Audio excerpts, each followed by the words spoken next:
안녕하십니까. 우리가 창세기부터 이제 역대하에 이르렀습니다. 본래 역대상하는 정경에서 한 권의 책으로 되어 있습니다. 그런데 역대상에는 다윗의 생애를 집중적으로 말씀하시고 역대하에서는 솔로몬을 비롯해서 히스기야라든가 유다의 명군주들에 대해서 말씀해 주시고 있죠. 우리는 역대하를 1장에서 9장까지 솔로몬의 통치로, 그리고 10장에서 36장까지는 르호보암 왕에서부터 예루살렘이 멸망하기까지 유다 왕국의 역사를 기록해 주고 있습니다. 그런데 역대상하에만 특별히 기록되어 있는 사무엘상하나 열왕기상하에서는 찾아볼 수 없는 기록이 있습니다. 다윗이 성전을 건축한 사실이라든가, 또 성전에서의 그 사물을 분장한 일이라든가, 이스라엘 백성과 솔로몬에게 유언한 내용, 이라는 것들은 역대 상하에만 기록이 되어 있습니다. 열왕기 상하에는 이스라엘 역사와 유다 역사를 번갈아가며 말씀하시는데, 역대 상하에는 유다 역사만 주로 말씀하시고 유다와 관계되어 있는 이스라엘 역사만 조금 언급을 하고 있어요. 왜 그럴까요? 이 포로 시대의 이스라엘 백성에게는 하나님의 선민, 이스라엘 백성들 가운데에서도 특별히 북왕국 이스라엘이 아니라 남왕국 유다에 하나님의 관심이 있었고, 그 가운데에서도 다윗의 후손으로 오실, 또는 다윗의 보좌에 앉으실 예수 그리스도를 중심으로 우리에게 계시해 주시기를 원하십니다. 하나님의 마음은 항상 그의 아들 예수 그리스도에게 초점이 맞춰져 있습니다. 그래서 우리가 어느 가정을 방문한다 할지라도 건물 좋다 하는 것으로서는 충분하지 않죠. 그 건물에 살고 있는 사람이 누구인지, 바로 여기에 우리의 관심이 있는 것처럼 주님도 모든 성경에서 예수 그리스도에 관해서 우리에게 말씀하기를 원하십니다. 우리는 역대하를 1장에서 솔로몬 왕이 지혜를 구하는 것으로 시작이 되고 있고, 그리고 14절 이하에는 솔로몬이 부귀 영화를 얼마나 놀랍게 누리고 있는가 하는 사실을 보여주고 있습니다. 그 다음에 역대하 2장에는 솔로몬이 성전 건축을 준비하는 사실을 볼 수가 있습니다. 그래서 2장 17절 이하에서 성전 건축이 시작이 됩니다. 3장 1절에 보게 되면 솔로몬이 예루살렘 모리아 산에 여호와의 전 건축하기를 시작했다 하는 말씀으로 3장이 시작되고 있습니다. 그런데 이 솔로몬이 성전을 건축하고 있는 이 오르난의 타작마당이야말로 아브라함이 이삭을 드리려고 했던 곳이며, 또 다윗이 여부스 사람 오르난에게서 사들였던 이와 같은 땅인 것을 생각할 때 참 이 장소야말로 얼마나 의미 있는 곳인가 하는 것을 알게 됩니다. 하나님께서 이렇게 택하신 백성, 그리고 택하신 장소, 그리고 그 택하신 장소에 대해서 하나님이 계속해서 말씀하시는 것은 하나님은 한 번 약속하시고 변하지 않으시며, 그리고 그 약속은 어떠한 악조건에서도 결코 바뀔 수 없다고 하는 사실을 보여주시고 있는 것입니다. 그렇기 때문에 하나님의 성전은 마지막 날에도 반드시 모리아산 오르난의 타작마당에 세워져야 하는 것입니다. 오늘날의 예루살렘의 상황을 보게 될 때 그 성전이 그 자리에 세워진다고 하는 것은 참 기대하기 어렵습니다. 뿐만 아니라 유대인들이 다시 고토의 회복이 돼서 독립국가를 세우고 싹이 나고 가지가 연하해지고 잎사귀를 내고 꽃이 피이고 열매가 맺힌다고 하는 것도 상상할 수 없는 일이요. 마치 한국 전쟁을 취재하던 기자가 한국의 장래를 기대한다고 하는 것은 쓰레기 속에서 장미를 찾는 것과 같다고 이야기한 것처럼 불가능을 방불케 하는 일이었지만은, 그러나 하나님께서는 바로 이 솔로몬이 건축한 그 성전 터위에 다시 한번 재건하실 날을 우리는 기다리고 있습니다. 왜냐하면 하나님은 언약의 하나님이시여, 그리고 약속하신 것은 반드시 지키시는 분이기 때문입니다. 5장, 6장에 보게 되면 마침내 이 성전이 건축이 되고 솔로몬이 축하하는 모습이 나타나 있습니다. 하나님의 뜻대로 성전을 건축하게 될 때 하나님께서 영광을 받으시고, 이것이 바로 많은 사람들의 기쁨이 되는 것입니다. 지금 우리도 성전을 건축하는 사람들 중에 한 사람입니다. 우리가 건축하는 성전은 어떤 모습입니까? 예수 그리스도께서 요한복음 2장에 보게 되면 이 성전을 헐라 내가 사흘 만에 일으키리라고 말씀을 하셨는데, 바로 예수 그리스도가 성전이십니다. 뿐만 아니라 하나님의 교회가 예수 그리스도께서 거하시는 성전인 것입니다. 그래서 우리 자신을 정결하고 거룩하게 하나님께 드리고, 그리고 바로 이 성전을 건축하는 일에 우리가 참여하게 될 때에 성전이 완성되면 하나님께서 영광을 받으시고 교회도 그 영광에 참여하게 될 것입니다. 그러면 언제부터 이 보이지 않는 성전이 건축되고 있습니까? 오순절부터 시작이 됐고 예수님의 오심으로 이 성전은 완료가 되는 것입니다. 예수님은 성전의 모퉁이 돌이십니다. 모퉁이 돌이라고 하는 것은 이집트에 피라밋을 건축한다든가 할 때에 기하학적 설계에 의해서 맨 꼭대기에 올려놓을 돌을 미리 깎아 놓습니다. 그리고 나서 계획대로 성전을 건축하게 되고 피라밋을 건축하게 되고 그 위대한 석조 건축을 하게 되고 맨 위에 얹히는 돌이 모퉁이 돌입니다.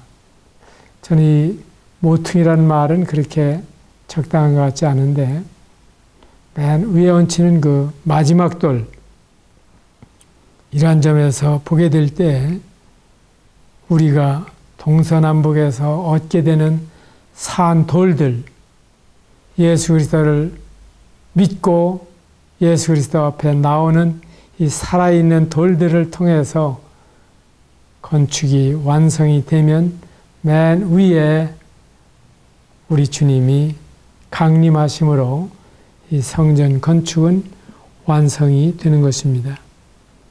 이러한 사실에서 보게 될 때 우리는 부분 휴거를 믿을 수가 없습니다. 왜냐하면 성전이 그리스도요 교회라면 이것은 하나의 성전으로서 완성이 되는 것이며, 그리스도가 신랑이요 교회가 신부라면 하나의 신랑과 신부로서 혼인잔치에 참여하기 위해서 함께 주님 앞에 서는 것입니다. 뿐만 아니라 그리스도를 머리로 하는 교회가 그의 몸이라면 머리와 몸이 하나가 되어서 하나님의 완성 작품을 이루게 되는 것이기 때문에 우리는 부분적으로 주님 앞에 올라갈 수가 없는 것입니다. 6장에서 솔로몬은 열왕기상 8장에 있는 말씀과 같이 이스라엘을 축복했습니다.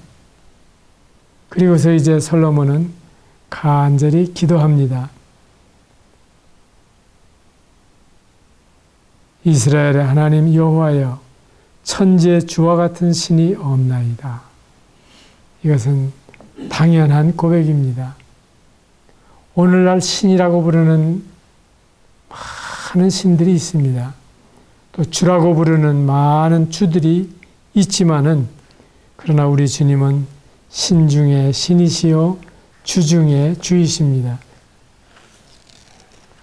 그 다음에 이제 우리 주님께서는 7장에서 성전 낙성식을 거행하게 됩니다. 이때 하나님께서 불로 응답하셔서 그 번제물과 제물들을 사르시고 여호와의 영광이 그 성전에 가득했다고 말씀해 주십니다. 이후에 하나님께서 솔로몬에게 다시 나타나셔서 솔로몬이 하고자 하는 일을 다 형통케 하십니다. 너희는 먼저 그의 나라와 그의 의를 구하라. 그리하면 이 모든 것을 너희에게 더하시라고 하신 대로 솔로몬이 성전을 건축한 다음에 하나님께서는 형통케 하시는 사실을 볼 수가 있습니다. 역대하 9장에는 스바 여왕이 솔로몬을 찾아옵니다. 이것이 열왕기상 10장에도 기록이 되어 있는데, 참으로 이 솔로몬의 영광을 보았을 때 듣던 것과 비교할 수가 없는, 대개는 우리는 사진으로 볼 때 참 대단하다, 그런데 실물을 보면 시시하다고 느끼는 것이 우리의 감정인데, 오히려 이 스바 여왕이 솔로몬을 찾아왔을 때 당신에 대해서 듣던 것과 사실을 본즉 당신의 지혜가 크다고 한 말이 그 절반도 못 되노니 당신은 내가 들은 소문보다 더하도다. 이것이 우리가 장차 주님을 뵙게 될 때 겪게 될 또 하나의 모습입니다. 만일에 우리가 지금 그 영광을 보면 우리의 심장이 멎을 것이고 우리의 호흡이 멎을 것입니다. 주님께서는 변화된 몸으로 우리가 영광으로 그 영광을 보게 되고, 그때 주님은 참으로 우리가 지금까지 알고 있던 것과는 너무 더 놀라운, 더욱더 위대하신, 더욱더 영광스러운 분이라고 하는 고백을 하게 될 것입니다. 아울러서 솔로몬의 재산도 지혜도 세상의 모든 군왕보다 넘치는 것을 볼 수가 있습니다. 모든 인생의 결국이 그렇듯이 9장 29절 이하에 보게 되면 솔로몬이 죽고 르호보암이 대신하여 왕이 되었다는 기록으로 나타나고 있습니다. 세상의 모든 사람은 죽음으로 끝납니다. 그러나 하나님의 아들 예수님은 죽은 자 가운데에서 살아나셔서 잠자는 자들의 첫 열매가 되시고 마침내 그리스도 안에서 모든 사람들이 다시 살아나려고 하는 놀라운 소망을 우리에게 주십니다. 역대하 10장은 좀 불행한 역사입니다. 우리나라도 남북으로 분열된 채 1945년 해방을 맞이했지만 지금까지 고통을 당하고 있는데 르호보암이 세겜으로 갔을 때에 이스라엘 백성들이 그를 왕으로 삼고자 하여 세겜으로 나왔습니다. 그런데 르호보암에게 솔로몬이 성전을 건축하고 궁궐을 건축하는 동안에 많은 세금을 거들어 드리고 백성들에게 노역을 시키는 바람에 지칠 대로 지쳐 있었죠. 그래서 르호보암에게 좀 백성들을 선대해 주십시오. 평안하게 살 수 있도록 도와주십시오 하는 요청을 하게 됩니다.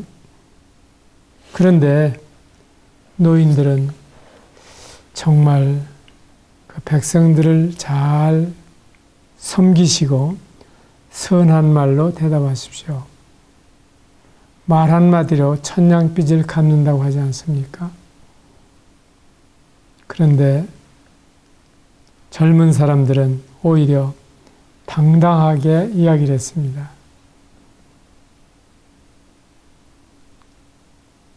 내 아버지가 너희에게 무거운 멍에를 매게 하였으나 이제 나는 너희의 멍에를 더욱 무겁게 하겠다. 내 아버지는 가죽 채찍으로 너희를 치셨지만은 나는 전갈 채찍으로 하겠다. 이렇게 해서 왕이 포악한 말로 이 젊은 사람들의 가르침을 따라서 대답을 하게 되었을 때 이스라엘은 남북 분열을 피할 수가 없게 됩니다. 여기에서 훌륭한 리더십은 어떤 위대한 사업보다도 백성들의 마음을 읽는 것이다 하는 사실을 알 수가 있습니다. 진정한 행복은 마음 가운데 있습니다. 그렇기 때문에 어떠한 건축을 위해서 또 화려한 사업을 위해서 가족이나 직장의 직원들이나 또한 국가의 국민들을 괴롭히는 일보다는 진정으로 그들이 행복할 수 있도록 돕는 것이 인도자의 가장 우선적으로 마음에 두어야 할 자세라고 하는 것입니다.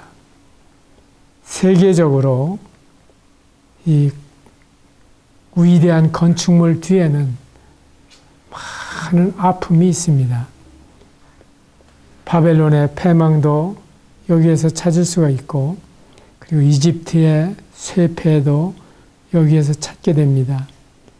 진시황이 그렇게 놀라운 건축을 계획했지만은, 그러나 그 아들대에서 끝나고 마는 것을 볼 수가 있죠. 그런가 하면 우리나라에도 경복궁을 건축하다가 결국 당백전을 팔고 나라가 망하는 모습을 볼 수가 있죠. 그리고 중세에 로마 제국이나 로만 가톨릭이나 이 건축에 열심하는 동안에 면죄부를 팔고 잘못된 길로 빠지며 종교개혁을 촉발시켰던 사실을 보게 될 때 어떠한 위대한 사업, 위대한 건축보다도 백성들의 마음을 읽는 것이 얼마나 중요한가 하는 사실을 알게 됩니다. 그래서 이제 북왕국 10지파가 떨어져 나가게 되고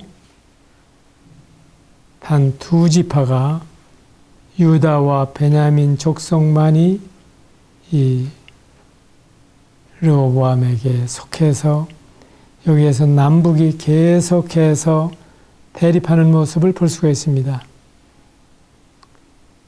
물론 르호보암은 자기 휘하의 부하들을 거느리고 전쟁을 하고 싶었지만은 여호와의 말씀이 하나님의 사람 스마야에게 임하여서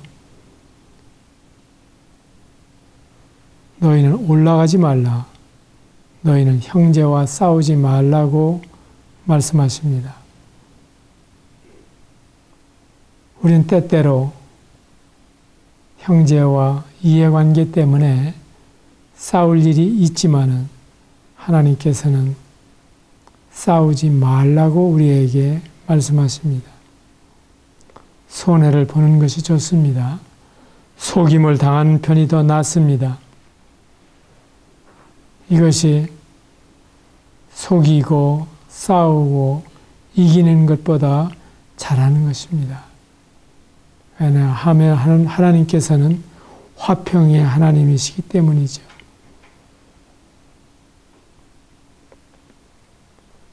이러한 가운데에서도 온 이스라엘의 제사장들과 레위 사람들이 그들의 모든 지방에서부터 르호보암에게로 돌아옵니다. 그리고 레위 사람들이 자기들의 마을들과 산업을 떠나서 유다와 예루살렘으로 돌아옵니다. 놀라운 일 아닙니까? 우리는 하나님의 뜻이 어디 있느냐를 따라서 움직여야 하는 것입니다.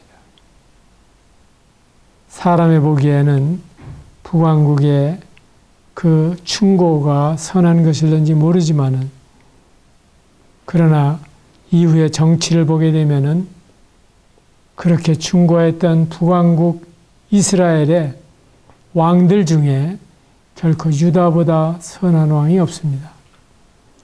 우린 정치에서도 이러한 사실들을 볼 수가 있습니다. 항상 정부 여당에 대해서 잘해라, 잘해라, 잘못했다고 책망을 하지만은 그러나 막상 그들이 집권을 해도 그보다 더 잘하지 못하는 경우들을 많이 봅니다. 그리고 집권이 되었을 때에 그 이전에 가지고 있었던 그 초심을 잘 간직하기가 어려운 것입니다. 그러나 제사장들과 레위인들이 다시 유다로 돌아와서 하나님의 말씀대로 하나님을 섬기기를 원했던 것처럼 우리들의 마음은 항상 주님을 가까이 하고 주님을 섬길 수 있는 길을 찾아야 하는 것입니다. 이렇게 되니까 북왕국 이스라엘은 제사장도 없고 레위인들도 없는 신앙적으로 진공 상태에 빠지게 되죠. 그렇게 되니까 이제 여로보암은 자기 소견에 오른 대로 적당히 제사장을 세우고 아무나 그리고 레위인들을 세우고 그리고 이스라엘 백성들이 이제 유다를 찾아가서 예루살렘에서 경배할까 봐 적당한 장소를 하나님께서 택하셨다고 사기를 치고 이렇게 해서 날짜도 정월 15일에서 8월 15일로 옮기고 그럴듯하게 흉내는 다 내는데 다 사이비 종교를 만들어내는 모습을 볼 수가 있어요. 우리는 하나님의 뜻이 무엇인가, 그리고 성경대로 하나님의 원하시는 제사가 무엇인가를 분명히 알고 하나님을 섬겨나가는 자세가 필요한 것입니다. 12장에서 애굽이 유다를 쳐들어옵니다. 이스라엘은 참 조그마한 나라죠. 그렇기 때문에 북쪽에는 바벨론이나 또 남쪽에는 애굽이나 동쪽에는 바벨론이나 이러한 강적들이 있었어요. 그래서 언제나 풍전등화와 같은 나라였습니다. 마치 우리나라 같지 않아요? 북쪽에는 소련이, 서쪽에는 중국이, 동쪽에는 일본이, 이러한 가운데에서 이스라엘은 하나님을 의지할 때에만 번영을 누릴 수 있고, 하나님을 의지할 때에만 국권을 유지할 수 있는 나라로 하나님께서 두셨어요. 참 놀라운 거죠. 우리가 생각할 때에는 얼마나 위태위태합니까? 그러나 이럴 때 정말 하나님을 의지할 수 있는, 하나님만을 바라볼 수 있는, 내가 산을 향하여 눈을 들리라. 나의 도움이 어디에서 올꼬?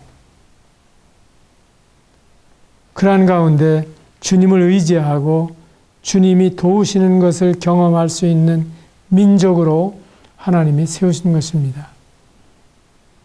저는 우리가 지금 당하고 있는 이 시련이 오히려 감사할 수도 있다고 생각합니다. 항상 전쟁의 위협 가운데 우리가 살아가고 있습니다. 그러나 일할 때일수록 우리가 주님을 의지할 수가 있고, 주님이 이 나라의 평화를 보존해 주시면 이를 통해서 복음의 민족으로, 선교하는 나라로 하나님이 이 민족을 쓰실 수 있다고 하는 기대를 갖게 되는 것입니다.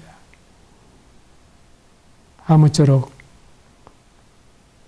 12장에서 르호보암의 나라가 견고하고 세력이 강해졌을 때 여호와 율법을 버리게 되고, 이로 말미암아 우인물이 맑아야 아랫물이 맑다고 하는 말처럼 이스라엘이 다 르호보암을 본받게 되고 하나님을 떠나게 되었을 때 애굽 왕 시삭이 예루살렘을 치러 올라온 것입니다.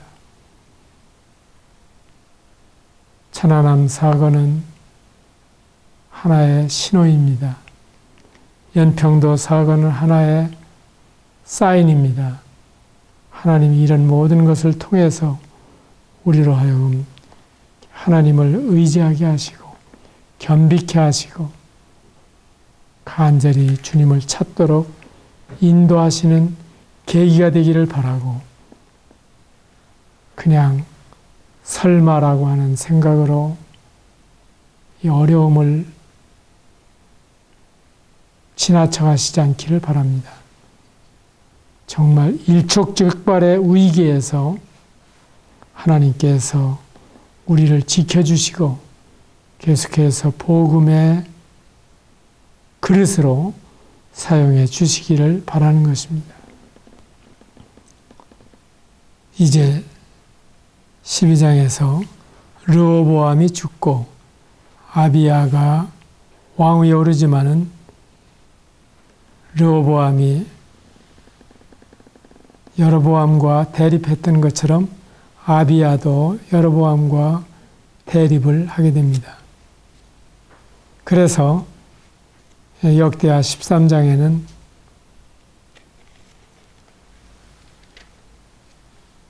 남북전쟁이 일어나고 있는 것을 볼 수가 있습니다. 14장에는 아사가 아비야를 대신해서 유다 왕이 되었습니다. 그래도 이 아사의 마음 가운데에는 주님을 찾는 소원이 있었던 것을 볼 수가 있습니다. 15장에서 하나님의 영이 오데스의 아들 아사랴에게 임하심에 너희가 여호와와 함께하면 여호와께서도 너희와 함께하실 것이요 너희가 만일 그를 찾으면 그가 너희와 만나게 되시려니와 너희가 만일 그를 버리면 그도 너희를 버리시리라. 참 우리에게도 고스란히 적용되는 말씀입니다. 우리가 하나님을 의지하면 하나님께서 그 의지하는 선을 부끄럽지 않게 하십니다. 우리가 주님을 찾으면 주님은 우리의 만난 바 되십니다. 우리가 주님을 버리면 주님께서 우리를 버리실 것입니다. 때때로 우리는 은혜의 하나님을 오해하게 하고 있습니다. 은혜의 하나님은 덮어놓고 우리를 도와주실 것이다. 그래서 주 70년에 예루살렘 성전이 돌 위에 첩놓이지 아니하고 다 무너질 그때에도 이스라엘은 하나님이 우리를 도우실 것이라고 기대했습니다. 그러나 그들은 하나님을 버리고 하나님을 의지하지 않은 채 하나님의 도움만을 믿고 있는 어리석은 자들이었죠. 그래서 그들이 믿은 대로 되지 않았어요. 우리는 주님을 순종하면서 주님을 기대해야 할 것입니다. 그 다음에 이제 16장에 보면 아사 왕과 이스라엘 왕 바아사가 또 충돌하는 사실을 볼 수가 있습니다. 그래서 유다와 이스라엘의 관계를 보게 될 때 우리는 경건한 성도와 경건치 않은 성도, 그리고 영적인 성도와 육신적인 성도, 그리고 참 주님을 사랑하는 성도와 세상적인 성도의 이 투쟁을 볼 수가 있어요. 그래서 악한 동무들은 선한 행실을 더럽힙니다. 그리고 우리 속에도 두 자아는 계속해서 싸우는 것입니다. 그래서 성령은 육체를 거스리고 육체는 성령을 거스리기 때문에 이 둘이 서로 대적함으로 하나님의 뜻을 이루지 못하게 하는 것입니다. 개인적으로 내 속에서도 흰 고양이와 검은 고양이가 싸우는 모습을 보게 되고, 또 우리의 관계 속에서도 어떤 성도라 할지라도 어떤 성도와 교류하며 동역하느냐에 따라서 우리들이 좀 더 낮아지고 타락할 수도 있고 좀 더 업그레이드가 되고 경건해질 수도 있는 것입니다. 때때로 우리는 성도들을 성도라는 사실만으로 믿죠. 그러나 이건 충분하지 않습니다. 육신적인 성도는 고린도전서 5장이 말씀하고 있는 대로 이방인 중에라도 없는 이러한 범죄와 또는 악한 행실 가운데 머물러 있는 경우도 있습니다. 저는 때때로 중매를 하면서도 비슷한 경험을 하게 됩니다. 분명히 믿음의 가정에 믿는 자녀라고 하는데 그 행실이 너무너무나 개차반인 것을 보게 됩니다. 그 믿음이 구원에 이르는 믿음이었다면 그의 삶은 완전히 세상의 불신자와 다름이 없을 뿐만 아니라 불신자보다 더 악한 경우도 볼 수가 있습니다. 왜 북왕국 이스라엘과 남왕국 유다가 계속해서 싸워야 하느냐? 이것이 우리의 내적 전쟁인 동시에 우리의 성도들 간의 이 경건한 성도들과 함께 사귀어야 할 이유이며 또한 애국과 같이 세상을 멀리해야 될 이유가 되는 것입니다. 이러한 가운데 하나님께서는 17장에서 여호사밧을 일으키십니다.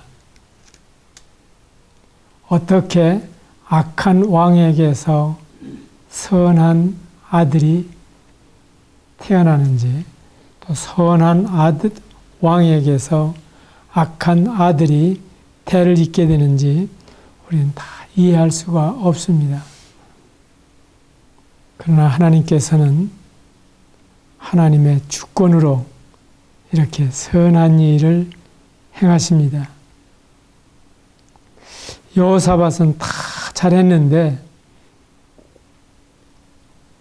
18장에 보게 되면 부귀와 영광을 크게 떨쳤다 하는 말씀까지 좋은데 18장 1절에 보게 되면 아합 관인 가문과 혼인함으로 인척관계를 맺었더라.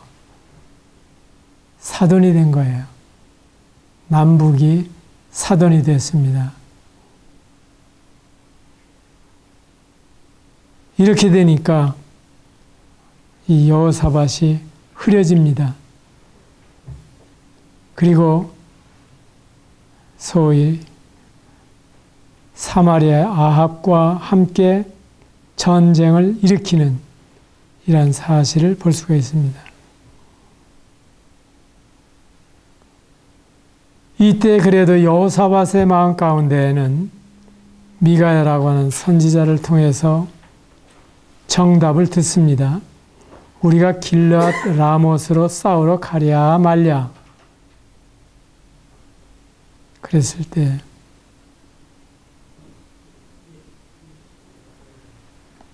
미가야는 오히려 빈정됩니다. 싸우시죠. 승리하게 하실 겁니다. 그런데 오히려 아합은 믿지 않습니다. 너 더 이상 이렇게 까불겠느냐?